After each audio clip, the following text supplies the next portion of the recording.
আসসালামু আলাইকুম দর্শক, আমি বিথি আক্তার মৌ।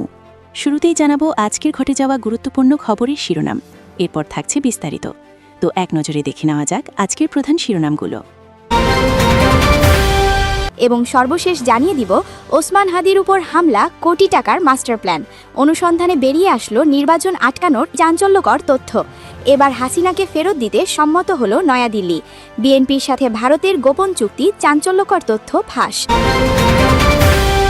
শেষ রক্ষা হলো না হাদির স্ত্রীর, যে কারণে আড়ালে ওসমান হাদির স্ত্রী। চাঞ্চল্যকর তথ্য, হাদি হত্যার সাথে জড়িত স্ত্রী।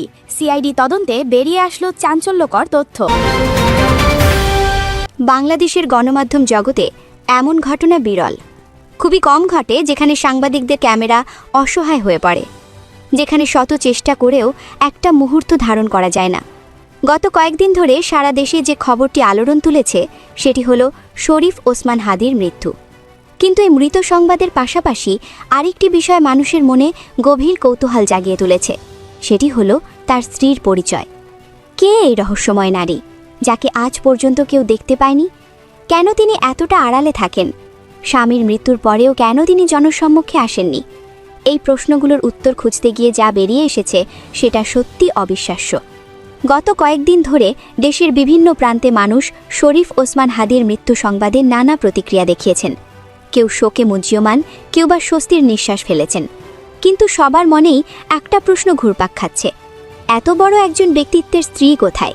তাকে কেন কোথাও দেখা যাচ্ছে না? সাধারণত এ ধরনের পরিস্থিতিতে পরিবারের সদস্যরা সামনে আসেন, মিডিয়ার মুখোমুখি হন। কিন্তু এখানে দৃশ্যপট সম্পূর্ণ ভিন্ন। যেন এক অদৃশ্য মানুষের কথাই বলা হচ্ছে, যেন তার কোনো অস্তিত্বই নেই। এই রহস্য ভেদ করতে গিয়ে সাংবাদিকরা যা জানতে পারলেন তা এক অনন্য গল্পের জন্ম দিল। হাসপাতালের মর্গে সেদিন ভোর থেকেই জমায়েত শুরু হয়। সাংবাদিক, ক্যামেরাম্যান, সাধারণ মানুষ সবাই অপেক্ষায়। কখন আসবেন পরিবারের সদস্যরা? কখন দেখা যাবে সেই রহস্যময় স্ত্রীকে, যাকে এতদিন কেউ দেখেনি? ঘণ্টার পর ঘণ্টা কেটে যাচ্ছিল। ক্যামেরা, লেন্স প্রস্তুত, সবাই সতর্ক। একটা গাড়ি এলেই ক্লিক ক্লিক শব্দ শুরু হয়ে যায়, কিন্তু সেই মুহূর্তটি কখনো আসে না, যখন সেই মুখ দেখা যাবে। সকাল 9টার দিকে হঠাৎ একটা গাড়ি এসে থামল হাসপাতালের গেটে। সঙ্গে সঙ্গে পরিবেশ বদলে গেল। হাসপাতালের স্টাফরা যেন আগে থেকেই প্রস্তুত ছিলেন। তারা দ্রুত এগিয়ে গেলেন। সাথে ছিল বিশাল আকারের দুটো চলমান পর্দা।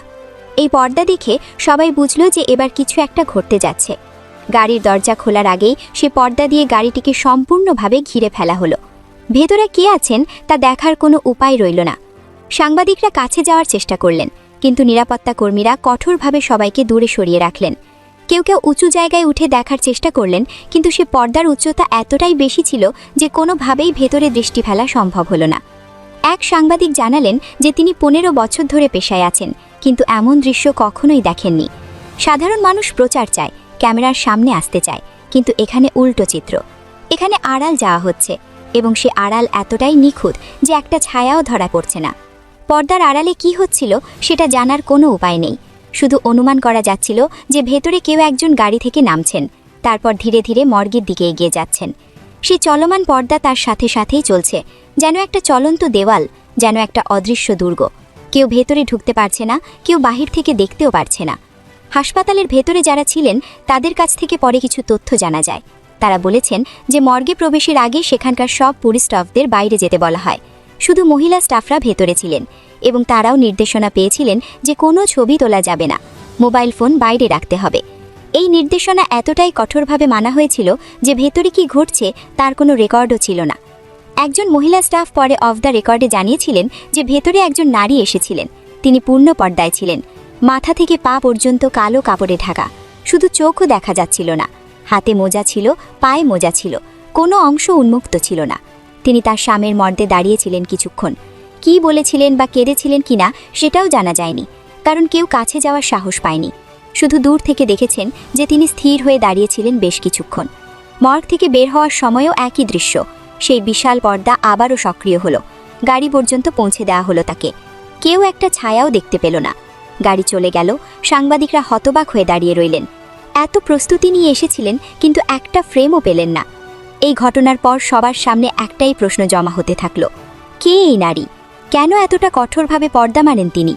স্বামীর মৃত্যুর সময় একটু শিথিলতা দেখালেন না কেন? এই প্রশ্নের উত্তর খুঁজতে গিয়ে অনেক তথ্য বেরিয়ে আসে।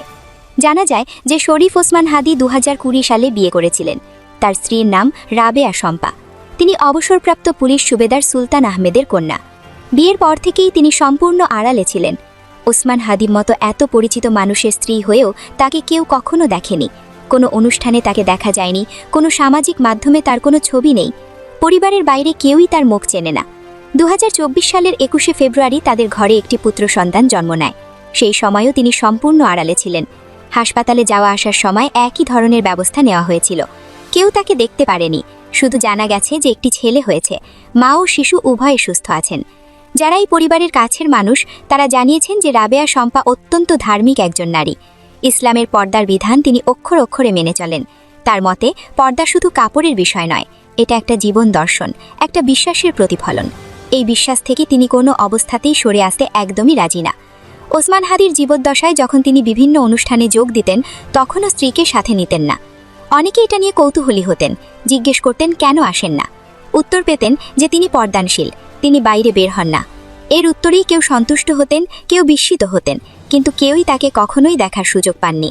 ওসমান হাদির মৃত্যুর পর যখন দেশ জুড়ে তোলপাড় শুরু হলো তখন অনেকেই ভাবলেন এবার তো স্ত্রীকে সামনে আসতে হবে, জানাজায় আসবেন, মিডিয়ার সামনে কথা বলবেন, কিন্তু তিনি আসেননি।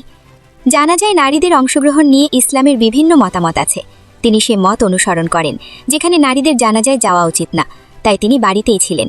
কিন্তু স্বামীকে শেষবার দেখার ইচ্ছা তো ছিলই, এটাই তো স্বাভাবিক।